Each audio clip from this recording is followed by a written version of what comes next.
Hey guys, my name is Ayush Karn and welcome to our channel Karn classes. तो as you know that sir, जैसा कि आप सबको पता है, हमारा एक्सरसाइज 6.3 का क्वेश्चन नंबर फर्स्ट तक हो चुका है। और इस वीडियो लेक्चर में हम लोग करने वाले हैं अपना एक्सरसाइज 6.3 का क्वेश्चन नंबर 2 से क्वेश्चन नंबर 6 तक। ठीक है, आई थिंक बात समझ में आगे होगी आपके new NCERT book class 10th का। ठीक है सर, तो जैसा कि आपको दिख रहा होगा, क्वेश्चन नंबर 2 है एक्सरसाइज 6.3 का आपके सामने। तो सर क्वेश्चन कुछ ऐसा लिखा हुआ है इन फिगर 6.25। आपके एनसीईआरटी बुक में ये फिगर नंबर है जिस पे आपको ये ऐसा फिगर दिया होगा, देख लो। तो ये फिगर नंबर है जिस पे ऐसा फिगर दिया है ये, और ये कह रहा है कि ट्राइंगल ओडीसी जो है, ट्राइंगल ओडीसी, ये जो ट्राइंगल दिख रहा है आपको ओडीसी, सिमिलर है ट्राइंगल ओबीए के। ओबीए के दिख रहा है, मतलब कि ये दोनों ट्राइंगल्स जो है आपस में सिमिलर है, ये दे रखा है आपको। कोई दिक्कत यहाँ तक नहीं सर। बीओसी एंगल दे रखा है 125। ये जो बीओसी एंगल है, बीओसी ये जो एंगल ये वो 125 दे रखा है। और sir angle C D O जो है, सी डी ओ वो 70 डिग्री हमको दे रखा है। और सर क्या निकालना है, आप डायरेक्ट निकालने के बाद अब निकालना है डी ओ सी। डी ओ सी निकालना है। आप देखो हम मार्क कर लेते हैं कि हमको डी ओ सी सर निकालना है। ओके ठीक है, डी सी ओ भी निकालना है। डी सी ओ मतलब ये भी एंगल निकालना है, जिसमें जिसमें हम मार्क कर रहे हैं आपको वो निकालने का है। और द थर्ड एंगल जो है ओ ए बी, ये निकालने का है, दिख रहा है। तो कुल मिला के 3 एंगल हैं जो हमें निकालने हैं। तो स्टार्ट करते हैं। फर्स्ट एंगल सर कैसे निकालेंगे, तो देखो आपको बी ओ सी तो दे रखा है 125। इसमें आप ये एंगल जोड़ते हो तो एक स्ट्रेट लाइन बनता है। कहने का मतलब ये एंगल हम जब इसको जोड़ेंगे तो इसका सम 180 डिग्री आएगा। क्यों सर, क्योंकि ये लीनियर पेयर एंगल है हमारा, और लीनियर पेयर एंगल का सम 180 डिग्री होता है। आपने क्लास 9 में पढ़ा होगा। ठीक है सर, तो हम क्या यहाँ से सोल्यूशन हमारा स्टार्ट होता है, क्या हम लिख सकते हैं एंगल बी ओ सी जोड़ एंगल डी ओ सी बराबर 180 डिग्री। इन दोनों एंगल का सम 180 डिग्री होगा। क्यों, क्योंकि ये आपको लीनियर पेयर एंगल है। क्या है जी, linear pair angle, linear pair angles. ठीक है जी सर। तो एंगल बी ओ सी कितना दिया हुआ है, तो 125 दिया हुआ है, और एंगल डी ओ सी हमें निकालना है। ठीक है, और 180 डिग्री तो है ही बेचारा। ठीक है, एंगल डी ओ सी निकालते हैं हम लोग। तो 180 लिखा हुआ है, यहाँ पे 125 प्लस में है, यहाँ पे साइन कुछ नहीं है, मतलब प्लस का है, यहाँ पे जाएगा तो माइनस का हो जाएगा। और जब आप माइनस करोगे तो वो 55 डिग्री आएगा। कहने का मतलब सर हमने फर्स्ट एंगल निकाल लिया। क्या सर, तो डी ओ सी हमने निकाल लिया है। अब क्या निकालना है सर, आप निकालना है डी सी ओ। देख लो डी सी ओ निकालना है। अगर हम ट्राइंगल डी ओ सी में आते हैं, देख लो ठीक से देखो, अगर हम ट्राइंगल डी ओ सी में आते हैं, हमको एंगल ओ डी सी दे रखा है 70 डिग्री, और डी ओ सी हमने जस्ट अभी निकाला है। मतलब कि ट्राइंगल का 2 एंगल दे रखा है, थर्ड एंगल निकाल लेंगे किससे, एंगल सम प्रॉपर्टी से। तो ठीक है, हम ट्राइंगल्स के अंदर आते हैं पहले। तो in a triangle D O C, देख लो ठीक से ट्राइंगल डी ओ सी को। आपको एंगल कौन सा दिया है अंदर का, 70 degree C D O plus angle D C O, angle D C O plus angle D O C. देख लो ये एंगल प्लस ये एंगल प्लस ये एंगल, इन तीनों का सम कितना होगा, तो 180 डिग्री होगा। क्यों सर, क्योंकि एंगल सम प्रॉपर्टी, इसका फुल फॉर्म होता है ए से एंगल, एस से सम, पी से प्रॉपर्टी। तो सर जहाँ तक पता है कि सी डी ओ हमको दे रखा है 70 डिग्री, ठीक है सर दे रखा है, कोई दिक्कत नहीं। डी सी ओ हमको निकालना है सर, ओके। और डी ओ सी हमने जस्ट निकाला, डी ओ सी कितना है 55 डिग्री है। ठीक है जी, 70 डिग्री यहाँ पे, आप 55 डिग्री यहाँ पे जोड़ दोगे, 7 5 12 125 डिग्री जोड़ एंगल डी सी ओ बराबर 180 डिग्री। यहाँ तक दिख रहा है जी सर। तो एंगल अगर डी सी ओ निकालते हैं हम, 180 तो लिखा ही हुआ है, यहाँ पे 125 प्लस में है, यहाँ जाएगा तो 125 माइनस में हो जाएगा। आप माइनस करोगे तो 55 डिग्री निकल के आपका आएगा। इसका मतलब हमने डी सी ओ भी निकाल लिया, फर्स्ट में हमने निकाला डी ओ सी, फिर निकाला डी सी ओ। अब क्या बारी है, तो अब बारी है ओ ए बी का, ये एंगल की बारी है। इसका भी काम तमाम हो गया, इसका भी काम तमाम, बाकी है इस एंगल का। तो सोचो एक बार कि सर हम ओ ए बी कैसे निकाल सकते हैं। तो एक हिंट आपके क्वेश्चन में दे रखा है कि triangle O D C similar है ट्राइंगल ओ बी ए के, मतलब कि ये जो आपको ट्राइंगल दिख रहा है ये सिमिलर है इसके। अगर ये दोनों ट्राइंगल्स आपस में सिमिलर हैं तो इसके करस्पॉन्डिंग एंगल्स भी तो इक्वल होंगे। जब दो ट्राइंगल सिमिलर होता है तो उसके करस्पॉन्डिंग एंगल्स इक्वल होते हैं, और उसके साइड के रेशियो आपस में बराबर होते हैं, इतना तो पता है आपको। ठीक है, तो जब ये दोनों ट्राइंगल सिमिलर है आपस में, तो क्या एंगल सी बराबर एंगल ए नहीं हो जाएगा। हम बतलाते हैं सर कैसे होगा। तो ठीक है, यहाँ तक तो आप लोग समझ ही गए होंगे। यहाँ पे देखिए बगल में थोड़ा सा जगह कम है इसीलिए। तो देखो आपको दे रखा है कि ट्राइंगल, ये देखो यहाँ पे आपको दे रखा है triangle O D C similar है ट्राइंगल ओ बी ए के, ये आपको दे रखा है जी। इसका बहुत बड़ा महत्व है बच्चे, इसका बहुत बड़ा महत्व है। कैसे सर? तो देखो फर्स्ट में ओ है, इसका मतलब एंगल ओ जो है ये एंगल ओ के बराबर है सर। मतलब इस दोनों ट्राइंगल में देखो ये जो एंगल ओ है ये फर्स्ट ट्राइंगल का सेकंड ट्राइंगल का ये इक्वल होगा। क्यों सर? क्योंकि ये दोनों ट्राइंगल्स आपस में सिमिलर है तो क्रॉसपोंडिंग एंगल फिक्स इक्वल होंगे ही होंगे। यहाँ पे एंगल जो डी है फर्स्ट ट्राइंगल का, ये आपको डी जो है ये आपको ट्राइंगल का ओ बी ए का बी के एंगल के बी के बराबर होगा, और एंगल सी जो है फर्स्ट ट्राइंगल का सेकंड ट्राइंगल ए के बराबर होगा। तो देखो आपको कौन सा एंगल निकालना है। तो सर हमको निकालना है ये वाला बी, मतलब कि हमारा हमको निकालना है ए वाला एंगल, ये वाला मतलब ओ ए बी, ए निकालना है। तो ए एंगल इस ट्राइंगल में किसके इक्वल होंगे सर? ये सी का इक्वल है, मतलब कि एंगल सी जो है वो इक्वल हो जाएगा एंगल ए के। कैसे? क्योंकि ये दोनों करस्पॉन्डिंग एंगल्स हैं सिमिलर ट्राइंगल्स के। तो ठीक है, हम लोग लिख सकते हैं ऐसा क्या कि डी सी ओ था ना जी इसका नाम क्या रखे थे? हाँ डी सी ओ रखे थे। इसका नाम क्या रखे थे? डी सी ओ। इक्वल हो जाएगा angle angle O A B के, angle angle O A B के। दिख रहा है जी सर। सर ये दोनों आपस में इक्वल क्यों हैं? तो ब्रैकेट में आप लिख सकते हैं कि corresponding angles are equal, C O double R E S P O N D I N, corresponding angles are equal. समझ जाना, इक्वल लिखा हुआ है। करस्पॉन्डिंग एंगल्स आर इक्वल, या शॉर्ट फॉर्म में लिख दूं? शॉर्ट फॉर्म में ही सही रहेगा, करस्पॉन्डिंग एंगल्स आर इक्वल। ठीक है, इसको लिख लेना अच्छे से, करस्पॉन्डिंग एंगल्स आर इक्वल। ठीक है, तो डी सी ओ कितना दे रखा है? दे नहीं रखा था, हम निकाला था कितना, तो 55 डिग्री, मतलब कि डी सी ओ 55 डिग्री है equals to angle O A B. ठीक है, देखने में अच्छा नहीं लग रहा तो इसको इधर ले आते हैं, इसको उधर ले आते हैं। तो एंगल ओ ए बी कितना निकल के आ गया बच्चे? 55 डिग्री निकल के आ गया इतना आसानी से। इसका मतलब हमने ओ ए बी भी निकाल लिया। सर क्या हम लोगों ने तीनों एंगल निकाल लिया? तो हाँ, तो क्वेश्चन नंबर 2 अब कहीं खत्म होता है, हमने तीनों एंगल फाइंड कर लिया है। जो जो कर रहा था क्वेश्चन वो हमने फाइंड कर लिया है बहुत इजी तरीके से। तो चलते हैं क्वेश्चन नंबर सेकंड तो ये थर्ड की ओर। ठीक है जी हाँ sir, this is our question number 3 and we have to solve it. Okay, तो चलिए उसे पढ़ के तुरंत सॉल्व कर लिया जाए। तो सर क्वेश्चन लिखा हुआ है कि diagonals AC and BD of a trapezium ABCD with AB parallel DC intersect each other at a point O। एक ट्रेपेजियम है, देखो जैसा कि फिगर एक हमको ड्रॉ करना पड़ेगा। एक ट्रेपेजियम है सर जिसका नाम है ABCD। तो क्या नाम लिखे हैं? जी हाँ, ABC दिख रहा है। एक ट्रेपेजियम है जिसका नाम सर ABCD है। ओके जी हाँ, जिसका जो डायगोनल है, इसका जो डायगोनल्स है AC एंड BD, जिसके जो डायगोनल्स हैं AC एंड BD इंटरसेक्ट करते हैं एक पॉइंट O पे, एक पॉइंट O पे इंटरसेक्ट करा दी, आपको दिख रहा होगा जी हाँ। जहाँ पे दे रखा है कि AB जो है AB वो आपको पैरेलल है DC के, तो AB जो है वो पैरेलल है DC के। दिख रहा है जी हाँ, दिख तो रहा है। अब आगे हमको शो करने के लिए कह रहा है कि OA अपॉन में OB, सॉरी OA अपॉन में OC इक्वल है OB अपॉन में OD के। दिख रहा है, OA अपॉन में OC इक्वल है OB अपॉन में OD के। तो ठीक है, ये तब हो सकता है जब हम ये ट्राइंगल्स में आवे, ट्राइंगल AOB में और COD में, और इन दो ट्राइंगल्स को सिमिलर कर दे तो उसके करस्पॉन्डिंग साइड्स हम लोग इक्वल कर सकते हैं, क्योंकि आप देखिए तो उसी दो ट्राइंगल्स के करस्पॉन्डिंग साइड्स हैं। ठीक है, तो हमारा सोल्यूशन स्टार्ट होता है यहाँ से। सर मार्कर नहीं चेंज करना है क्या आपको? हाँ चेंज तो करना है, लीजिए चेंज हो गया। तो ठीक है सर, सॉल्यूशन स्टार्ट करते हैं। फर्स्ट ऑफ ऑल हम लोग चलते हैं दो ट्राइंगल्स में। ठीक है, तो चलेंगे sir in a triangle AOB। कौन से ट्राइंगल में गए सर? तो AOB ट्राइंगल में गए, दिख रहा है जी हाँ। And triangle COD। ठीक है, फर्स्ट ट्राइंगल में आए AOB में, फिर गए COD में। ठीक है, तो हमने क्या देखा कि हमारा जो एंगल AOB है वो इक्वल हो जा रहा है एंगल COD से। सर क्यों?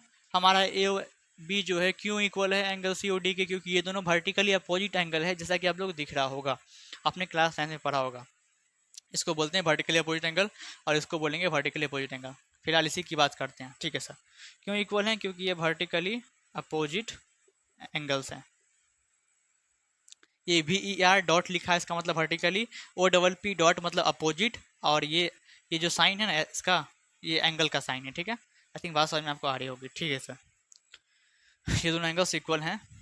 और सर, और आपको दिख रहा है कि सर ए बी जो है वो हमारा पैरेलल है, ए बी जो है वो डी सी के पैरेलल है, ये तो आपको पता है। जी हाँ, जब ए बी पैरेलल है डी सी के और हम ए सी को ट्रांसवर्सल लाइन लेते हैं, जब ए बी पैरेलल है डी सी के और हम ए सी को अगर ट्रांसवर्सल लाइन लेते हैं तो ये एंगल जो है इक्वल हो जाएगा ये एंगल। क्यों?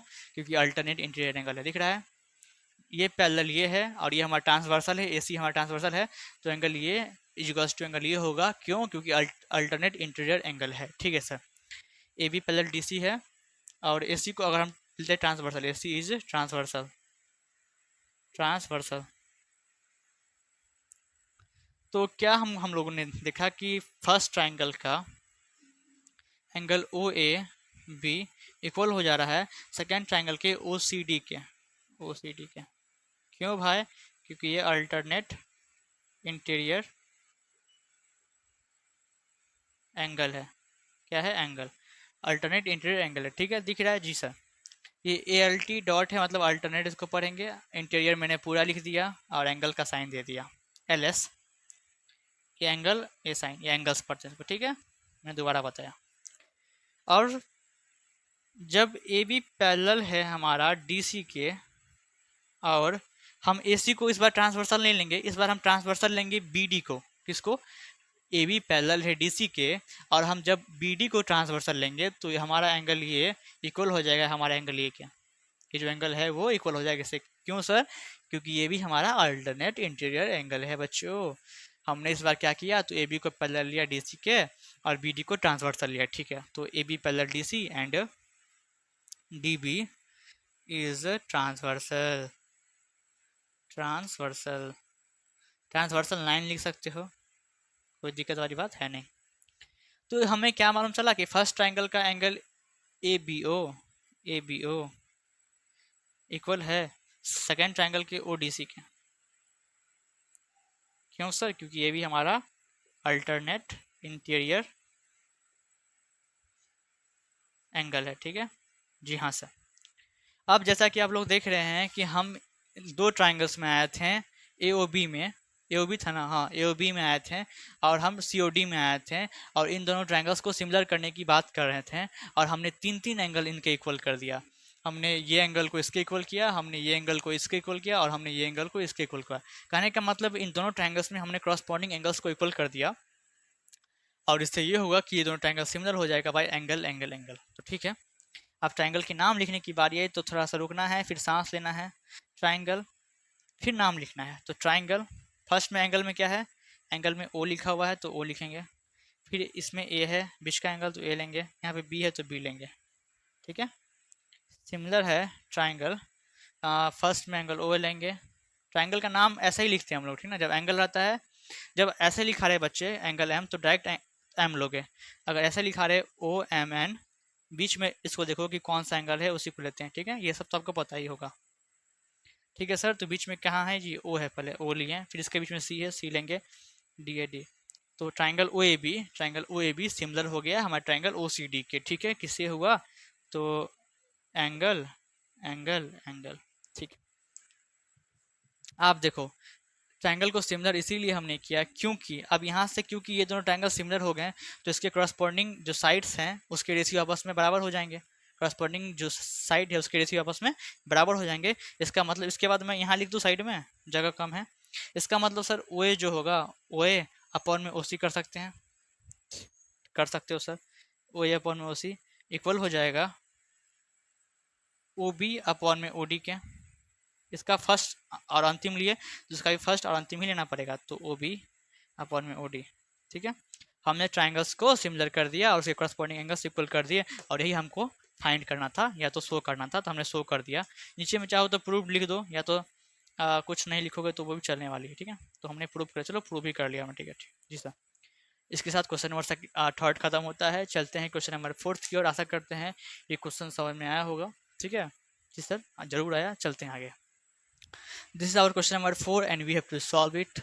तो देखें, कैसे सॉल्व कर सकते हैं इस क्वेश्चन को? तो सर क्वेश्चन लिखा हुआ है इन फिगर 6.36, ये हमारा फिगर नंबर दे रखा है आपके न्यू एनसीईआरटी बुक में। ये फिगर नंबर 6.36 पे ये फिगर दे रखा है और कुछ ऐसा दे रखा है, ये बोल रहा है कि क्यू आर अपॉन में क्यू एस जो है, क्यू आर अपॉन में क्यू एस जो है वो इक्वल हो जाएगा क्यू टी अपॉन में पी आर के, क्यू टी अपॉन में पी आर के, ठीक ना, ये इक्वल है। और एंगल 1 बराबर एंगल 2 भी आपको इक्वल दे रखा है, देख लो। जी हाँ सर। और ये शो करने के लिए कह रहा है सो डैट कि ट्राइंगल पी क्यू एस जो है वो सिमिलर है ट्राइंगल टी क्यू आर के, ये शो करने के लिए कह रहा है, ठीक है। तो शो कुछ इस प्रकार से करेंगे हम लोग, स्टेप बाय चलते चलेंगे और मैं आपको बताता चलूँगा कि कैसे चलना है। तो फर्स्ट ऑफ ऑल आपको ट्राइंगल पी क्यू आर में आना है, तो ठीक है आते हैं in a triangle P Q R. और पी क्यू आर में जब आए हम तो हमको ये दिखा कि एंगल 1 जो है एंगल 2 के बराबर है, तो लिखेंगे एंगल 1 जो है एंगल 2 के बराबर है, क्यों? क्योंकि ये गिवन है। और आपको एक बात पता हो गया सर कि आप क्लास 9th में थे तो एक थ्योरम आपने पढ़ा था कि किसी भी ट्राइंगल्स के जो बेस एंगल हैं वो अगर इक्वल होते हैं तो उसके जो अपोजिट साइड्स हैं वो भी आपस में इक्वल हो जाएंगे। कहने का मतलब अगर ये बेस एंगल है, ये ट्राइंगल पी क्यू आर का बेस एंगल है 1 2, तो उसके अपोजिट साइड मतलब कि पी क्यू और पी आर आपस में बराबर हो जाएंगे, ठीक है। जी हाँ सर।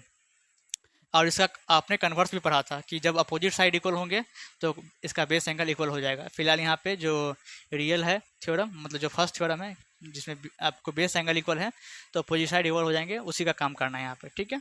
जी सर। तो बेस एंगल इक्वल दे रखा है, इसका मतलब अपोजिट साइड इक्वल हो जाएगा, कहने का मतलब पी आर बराबर क्यू पी लिख सकते हैं, दिख रहा है? जी सर। आप पी आर बराबर क्यू पी लिख सकते हो, पी आर बराबर क्यू पी लिख सकते हो, ठीक है। इसका रीजन देना पड़ेगा, जी हाँ सर। क्यों? तो angle opposite to equal, sides are equal, sides are equal, क्योंकि इस ट्राइंगल के बेस एंगल इक्वल है तो इसके जो अपोजिट साइड है वो आपस में बराबर हो जाएंगे। जैसे कि लिखे हैं पी आर जो है पी आर इक्वल हो जाएगा हमारा क्यू पी के, दिख रहा है? जी हाँ सर। इतना करने के बाद आपको अब आना है सेकेंड हिंट पे। कहने का मतलब फर्स्ट हिंट हमें ये दे रखा था कि एंगल 1 और एंगल 2 है, इसके हेल्प से हमने ये किया। अब सेकेंड हिंट है ये, इस पे चलते हैं। तो सर लिखा हुआ है कि क्यू आर अपॉन में क्यू एस बराबर है क्यू टी अपॉन में पी आर के, ठीक है। हमको किसी को चेंज नहीं करना है, बस हमको इसको पी आर को चेंज करना है। सर क्यों चेंज करना है, बताएंगे क्यों चेंज करना है। पहले पी आर को चेंज करो। तो सर पी आर के जगह पे क्या हम क्यू पी लिख सकते हैं? जी हाँ लिख सकते हैं। क्यों? क्योंकि आपस में बराबर है, तो इसके जगह पे ये लिख सकते हैं और इसके जगह पे ये लिख सकते हैं, तो ठीक है। बाकी का जैसे का तैसा है उसको ऐसे लिखेंगे। बस क्या करेंगे, पी आर के जगह पे हम क्यू पी लिख देंगे क्योंकि दोनों आपस में बराबर है। रीजन लिखना पड़ेगा, क्यों? क्योंकि जो पी आर है वो बराबर है क्यू पी के, इसीलिए हम लोगों ने इसको चेंज करके इसको लिख दिया। बस इतना तक समझ में आ रहा है? जी हाँ। अब चलते हैं ट्राइंगल्स के अंदर जिसको हमें सिमिलर करना है। ओके, तो कौन कौन से ट्राइंगल को सिमिलर करना है? तो पी क्यू एस को, और कौन से ट्राइंगल को सिमिलर करना है? और टी क्यू आर को। तो ठीक है, चलते हैं in a triangle T Q R and और जो सेकेंड ट्राइंगल था जिसको हमें सिमिलर करना था वो क्या था? पी क्यू एस सर, ठीक है। तो अब देखो हमने यहाँ पे ये जो हमारा साइड है पी आर, उसके जगह पे क्यू पी इसीलिए हमने चेंज किया। इतना हमने जो पंचायती किया है वो इसीलिए किया है क्योंकि हमारा जो ट्राइंगल्स है टी क्यू आर और पी क्यू एस, जो कि आपको दिख रहे होंगे टी क्यू आर और पी क्यू एस, इसके ये करस्पॉन्डिंग साइड्स के रेशियो हैं जो कि आपस में बराबर हैं। हमने इसीलिए इसको किया। तो देख लेते हैं सर ना कि क्यू आर जो है फर्स्ट ट्राइंगल का क्यू आर सेकेंड ट्राइंगल के क्यू एस साइड के रेशियो में है, ठीक है। वो इक्वल्स टू है फर्स्ट ट्राइंगल के क्यू टी के अपॉन में सर पी आर के, क्यू पी के, सॉरी। आप यहाँ पे नहीं देख के समझ पा रहे हो तो यहाँ फिगर में देख के समझ लो। क्यू आर अपॉन में क्यू एस फर्स्ट ट्राइंगल का क्यू आर और सेकेंड ट्राइंगल का क्यू एस, जो रेशियो है साइड्स का वो इक्वल है फर्स्ट ट्राइंगल क्यू टी के अपॉन में सेकेंड ट्राइंगल का साइड क्यू पी के, ठीक है। तो ठीक है सर, हमने साइड्स का रेशियो तो इक्वल कर लिया था, हमें मालूम ही नहीं और हमने कर लिया था। और क्या चीज़ दिख रहा है सर जिससे ये दोनों ट्राइंगल सिमिलर हो सकते हैं? तो हाँ सर, ये दोनों ट्राइंगल्स में जो एंगल क्यू है, ऐसे बोल सकते हैं एंगल 1 जो है वो सिमिलर है, मतलब कि सॉरी कॉमन है।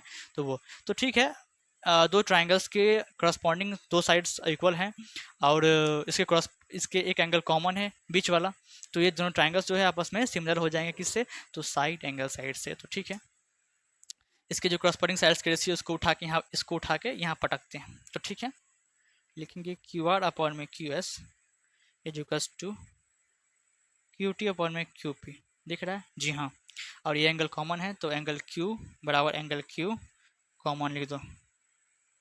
यहाँ पे रीजन आपको देना पड़ेगा, ये दोनों इक्वल क्यों है, क्योंकि कॉमन है। ये दोनों साइड्स का रेशियो आपस में कैसे बराबर हो गया, हमने जस्ट प्रूव किया था इसलिए बराबर हो गया। कहाँ किया था, तो यहाँ जस्ट प्रूव किया था हमने। तो ठीक है, ट्राइंगल जो हमारा था टी क्यू आर वो सिमिलर हो गया ट्राइंगल पी क्यू एस से। सर कैसे कैसे सिमिलर हो गया, तो बाय साइड एंगल साइड। ठीक है, तो क्वेश्चन नंबर हमारा 4 यहीं खत्म होता है। चलते हैं नेक्स्ट सवाल की ओर, क्वेश्चन नंबर 5 की ओर। ठीक है sir. Sir this is our question number 5 exercise 6.3। और ये ऐसा कर सकते हैं कि इस एक्सरसाइज का सबसे इजी क्वेश्चन है और सबसे कम स्टेप में सॉल्व होने वाला।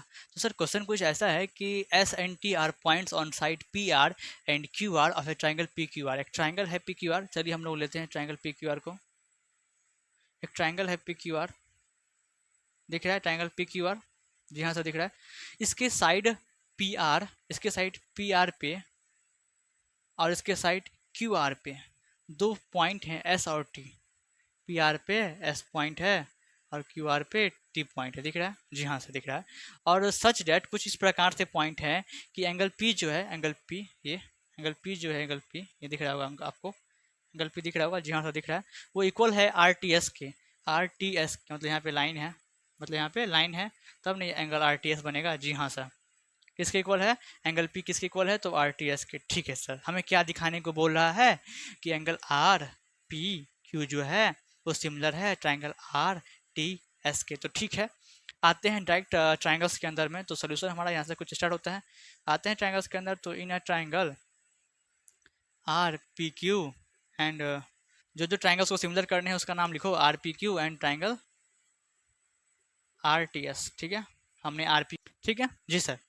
तो इस दोनों ट्राइंगल्स को देखो, आर पी क्यू को और आर टी एस में, इस दोनों ट्राइंगल्स में एक चीज़ गिवन है कि सर फर्स्ट ट्राइंगल का ये एंगल सेकंड ट्राइंगल के ये एंगल के बराबर है। तो लिखो भाई कि एंगल पी जो है फर्स्ट ट्राइंगल का सेकंड ट्राइंगल के एंगल आर टी एस के इक्वल है। ठीक है, ये हमें गिवन दे रखा है तो आराम से गिवन लिख दो। जी हाँ सर लिख दिया हमने। अब क्या, अब दोनों ट्राइंगल्स को देखो तो एंगल आर जो है दोनों में कॉमन है। एंगल आर जो है, देख लो एंगल आर जो है वो दोनों में कॉमन है। इसका भी आर पी क्यू का एंगल आर और आर टी एस का एंगल आर दोनों में कॉमन है कि नहीं, तो आप लिख सकते हो एंगल आर बराबर एंगल आर। क्यों सर, क्योंकि दोनों कॉमन है, तो रीजन में लिखना पड़ेगा कॉमन। अब देखो, ये दो ट्राइंगल्स के दो एंगल हमने आपस में इक्वल कर दिए, क्रॉसपॉन्डिंग एंगल्स आपस में इक्वल कर दिए, तो ये दोनों ट्राइंगल आपस में सिमिलर हो जाएगा भाई, एंगल एंगल था ना आसान। इसीलिए ट्राइंगल का नाम लिखते वक्त थोड़ा शांत रह जाओ। ट्राइंगल का नाम कुछ ऐसे लिखो, फर्स्ट में एंगल पी है तो पी लिखो, फिर आर है तो आर लिखो। अब क्या बच गया, हमने पी आर ले लिया तो बचेगा क्यू। ठीक है, क्यू सिमिलर हो जाएगा सेकेंड ट्राइंगल, इसका बीच में एंगल क्या है टी, तो टी लो, ये आर है तो आर लो, टी आर हमने ले लिया तो क्या बचा एस। एस मतलब कि triangle P Q are similar हो गया ट्राइंगल टी आर एस के। ठीक ना, किसे सर, किसे सिमिलर हो गया, तो ये सिमिलर हो गया एंगल एंगल से।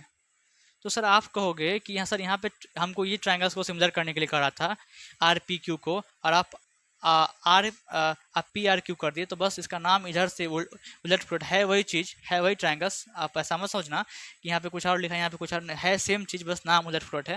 ये करना जरूरी है आपको, एग्जामिनर ये चेक करेगा, इसके हिसाब से ये देखेगा। देखो फर्स्ट एंगल पी है किसके इक्वल है, तो टी के, तो फर्स्ट एंगल पी जो है टी के इक्वल है। एंगल आर जो है वो आर के इक्वल है, तो बीच में एंगल आर है तो उसका भी बीच का एंगल आर इक्वल है। तो ठीक ना, ऐसे आपको चेक करवाना पड़ेगा, इसलिए एग्जामिनर चेक करता है। तो ये हमारा क्वेश्चन 5 नंबर खत्म होता है। चलते हैं नेक्स्ट क्वेश्चन की और इस वीडियो लेक्चर का last question, question number 6। Sir this is your question number 6, the last question of this lecture. Okay, तो सर क्वेश्चन नंबर 6 कुछ ऐसा कर रहा है कि इन फिगर 6.37 ये फिगर नंबर दे रहा है आपको। इस फिगर नंबर पे आपके न्यू एनसीईआरटी बुक पे ये क्वेश्चन नंबर है, मतलब सॉरी ये फिगर है, ठीक ना। तो sir triangle A B E congruent है ट्राइंगल ए सी डी के, ये दे रखा है आपको। और शो करने के लिए कह रहा है कि ट्राइंगल ए डी ई जो है वो सिमिलर है ट्राइंगल ए बी सी के, वो दिखाओ। तो ठीक है, दिखाते हैं। तो सॉल्यूशन कुछ इस प्रकार से स्टार्ट होगा। फर्स्ट ऑफ ऑल हम ट्राइंगल्स जो हमारे कॉन्ग्रुएंट दिए हुए हैं वो लिखेंगे। तो लिखेंगे ट्राइंगल ए बी जो है वो कॉन्ग्रुएंट है ट्राइंगल ए सी डी के। और आपको पता है कि जब दो ट्राइंगल्स आपस में कॉन्ग्रुएंट होते हैं तो उसके कॉरस्पॉन्डिंग साइड्स के जो उसके कॉरस्पॉन्डिंग साइड्स जो होते हैं वो आपस में बराबर हो जाते हैं by CPCT, corresponding parts of congruent triangle. तो ठीक है, यहाँ से AB इक्वल हो जाएगा इसके AC के। जी हाँ सर। और इसका AE फर्स्ट और आखिरी इक्वल हो जाएगा इसका भी फर्स्ट और आखिरी का मतलब AD के। तो ठीक है, इस दोनों ट्राइंगल्स के कॉरस्पॉन्डिंग साइड्स जो हैं हमने आपस में बराबर कर लिए। ठीक है, इसको इक्वेशन फर्स्ट मान लो और इसको इक्वेशन सेकंड मानने से पहले आप AE इक्वल्स टू AD लिखो, चाहे तो AD इक्वल्स टू AE लिखो। बात बरोबर है सर? हाँ, बात बरोबर है। तो इसको एक स्टेप आगे लेंगे, हम AD को ये साइड लिखेंगे और AE को उस साइड लिखेंगे। तो कुछ फर्क पड़ा क्या? नहीं, अब अभी भी दोनों आपस में साइड्स बराबर ही हैं। इसको इक्वेशन सेकंड मान लेना। ठीक है, जी हाँ सर। आप डिवाइड कर दो इक्वेशन फर्स्ट और सेकंड को। Divide equation first and second. ठीक है, डिवाइड करते हैं। तो फर्स्ट का मतलब कि जब भी दो इक्वेशन डिवाइड होगा तो LHS से डिवाइड होता है और RHS से डिवाइड होता है। LHS का AB अपॉन में AD बराबर हो जाएगा इसके AC अपॉन में AE के। दिख रहा है? जी सर। सर आपने यहाँ तक निकाला, पर ये निकालने की जरूरत क्या पड़ गई आपको? तो जरूरत ये पड़ गई कि जिस ट्रायंगल को हमको सिमिलर करना है उसी की ये कॉरस्पॉन्डिंग साइड्स के रेशियो है, जो कि हमने अभी बराबर प्रूव किया। तो अब ट्रायंगल्स के अंदर आते हैं, तो लिखेंगे जो ट्रायंगल्स को सिमिलर करना है उसके अंदर आते हैं। किसको सिमिलर करना है? तो EDE को सिमिलर करना है। किससे? EDE एंड ट्रायंगल्स ABC, इन दोनों ट्रायंगल्स को सिमिलर करने हैं। और इसे आप जब ध्यान से देखिएगा तो इसी दोनों ट्रायंगल्स के कॉरस्पॉन्डिंग साइड्स के रेशियो हैं जो हमने बराबर कर दिए हैं। तो इसको उठा के यहाँ पटकते हैं। AB अपॉन में AD बराबर है AC अपॉन में AE के। तो ध्यान से देख लो, फर्स्ट ट्रायंगल का AB। अच्छा, यहाँ पे जो ट्रायंगल्स हैं वो उल्टे नाम लिखा गया, कोई बात नहीं। इस ट्रायंगल को यहाँ लिख दो और इसको यहाँ लिख दो, तब पर कोई फर्क नहीं पड़ने वाला। ठीक ना? वही दोनों ट्रायंगल्स को तो हमको सिमिलर करना है। ठीक ना? तो ABC पहले ही लिख लेते हैं। ठीक है, ट्रायंगल ABC और सेकंड में इसका नाम लिख लेते हैं AD का, कोई फर्क नहीं पड़ने वाला है। ठीक है जी सर। तो देखो, इस दोनों ट्रायंगल्स में आओ, ट्रायंगल ABC में आओ, उसका AB जो है AB, सेकंड ट्रायंगल AD, इसका रेशियो आपस में इक्वल्स टू है AC बराबर AE के। मतलब कि ये दोनों ट्रायंगल्स के जो रेशियो हैं, करस्पॉन्डिंग रेशियो आपस में बराबर हैं। और एक चीज़ और देख रहे हैं कि इस दोनों ट्रायंगल्स में एंगल A जो है वो कॉमन है। देख रहा है, इसमें भी एंगल A है और इसमें भी एंगल A है। ये जो एंगल है कॉमन है, तो लिख सकते हैं एंगल A बराबर एंगल A। रीजन देंगे कॉमन। ठीक है, और इसका रीजन क्या देंगे कि जस्ट प्रूफ। हमने अभी जस्ट प्रूफ किया। कहाँ प्रूफ किया? तो दिख रहा है आपको, हमने जस्ट प्रूफ किया अभी था इसको। ठीक है जी सर। तो अब ट्रायंगल्स के नाम लिखने की बारी आ गई। देखो, इसका मतलब जो हमारा ट्रायंगल है AB, ट्रायंगल ABC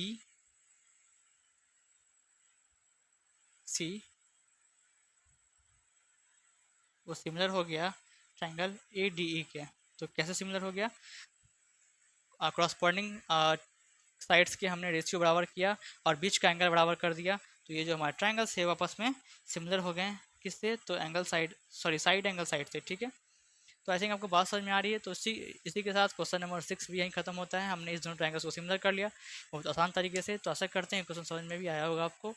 और तब तक के लिए नोट्स बनाते रहें और क्वेश्चन सब लगाते रहें। मेनली क्वेश्चन ट्रायंगल के लगाएं, क्योंकि आप एक बार ट्रायंगल्स के क्वेश्चन करेंगे फिर अगर एक सप्ताह बाद करेंगे तो आप भूल जाएंगे। इसलिए उसको लगातार हर दिन 5 से 6 10 क्वेश्चन आराम से लगाएं ट्रायंगल्स के। इससे क्या होगा, आपका रिवीजन आपका बना रहेगा। तो 1 महीना तक ऐसा कर लीजिए, फिर आप नहीं भूलेगा जल्दी। ठीक है, तो चलते हैं, नेक्स्ट वीडियो लेके आएंगे तो क्वेश्चन नंबर 7 से लेके आएंगे। तब तक take care and bye bye.